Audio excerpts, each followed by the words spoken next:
The Hare Krishnas were young, full of energy, and fuelled with a vision of a new type of spiritual life. A lot of people joined because they were seeking truth, they were soul-searching and they were seeking something deeper. Hare Krishna philosophy, Hare Krishna food, Hare Krishna clothing. There was no world outside Hare Krishna, that's all we knew. We were meant to be chosen children, actually, because to be born into a Hare Krishna situation was considered to be a blessing. So who were the Hare Krishnas and where are they now? You don't have to walk around with a bald head and tilak and robe to be a Hare Krishna.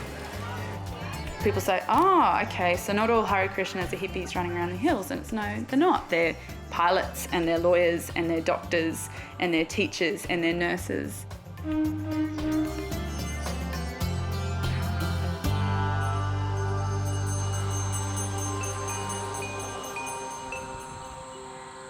For the past 30 years, this property in northern New South Wales has been home to the biggest Hare Krishna farm community in Australia. They came here to create a world away from mainstream society, devoted to Krishna consciousness.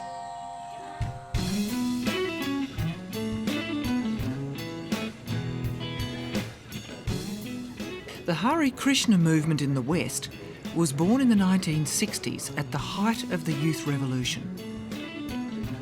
A 69-year-old Indian Swami dressed in orange robes arrived in New York City. His name was Srila Prabhupada, and he had come to spread Krishna consciousness to the world.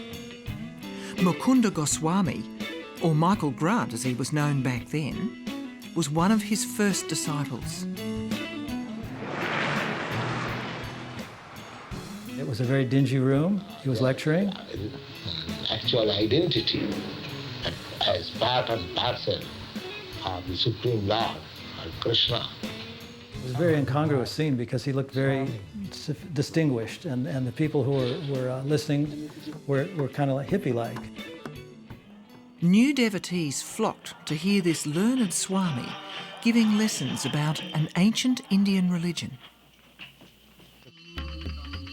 Within a few months, Prabhupada had registered this fledgling movement and called it ISKCON, the International Society for Krishna Consciousness.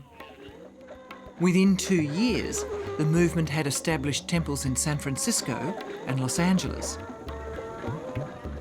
Next stop was London, where Mukunda and the devotees actively sought out celebrities. From that point on, we started, trying to meet a lot of important sort of people. The Beatles were the celebrity of the world at the time. It did have a good effect, and it taught us that it's not what you know, it's who you know. George Harrison, already interested in Eastern spirituality, in fact sought them out. We didn't invite him, he just turned up one day. I was one of the Hare Krishnas that he really liked. The fact that we were both musicians had a lot to do with it. And he didn't like everybody, but I was kind of a friend of his, and he trusted me, and we had some good conversations. With a little help from their new friends, the movement gained fame worldwide. Its founder, Prabhupada, visited Australia as temples were set up in Sydney and Melbourne. Hare Krishna teachings are rooted in Indian Hindu culture and date back more than 5,000 years. They embrace a single god, Krishna. They are strict vegetarians and believe that chanting the Hare Krishna mantra is a way of attaining a rapturous connection with God. To be an initiate, it's quite strict. You have to follow what we call the regulated principles. There's no meat eating, no gambling, no intoxication, and no illicit sex. And you have to chant 16 rounds of the Hare Krishna Maha Mantra every day, which is a 2-hour, pretty much for everybody, a 2-hour commitment.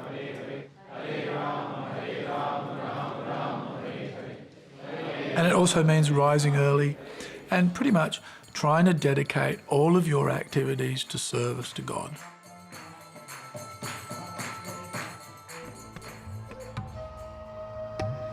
In 1977, the movement suffered a devastating blow. Their beloved leader and founder of the Hare Krishna movement, Srila Prabhupada, died.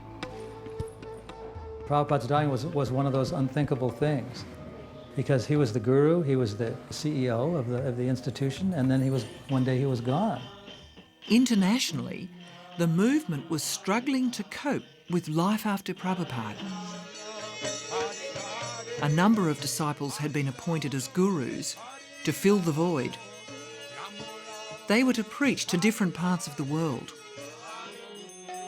But the new system was to implode quite spectacularly over the next 10 years, as guru by guru fell from grace. There were people that got drunk on power because they were young, and as been mentioned, they're just human beings, and you know, they have the frailties. You know, they may have to make a vow that there's going to be no intoxication, no meat eating, no illicit sex. It's a very difficult thing to subscribe to for a lifetime. To be above those frailties requires a very special commitment, a very extraordinary commitment. In 1986, as far as I remember, there was a big festival for Vishnupad, who was the guru of most people in the community. And then shortly after that, it was discovered that he wasn't living the life of a celibate as he'd vowed to be, and then perhaps he wasn't, you know, a directly empowered representative of God if he wasn't able to maintain that standard. And there was a crisis of faith for many of the followers after that was revealed. It was tumultuous for everyone. It was hugely tumultuous because, you know, people imagine their spiritual path to be very much tied up with this person, and then he was gone.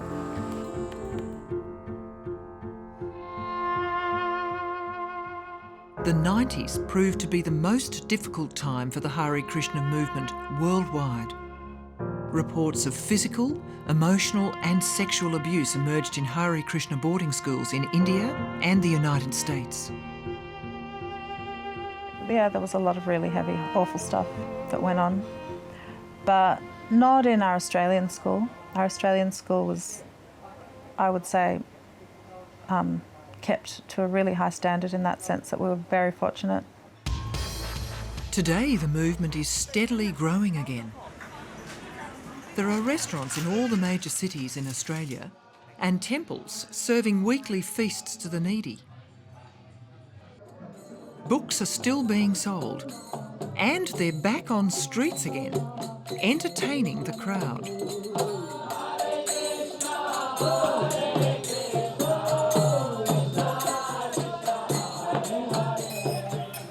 I cannot imagine being without it.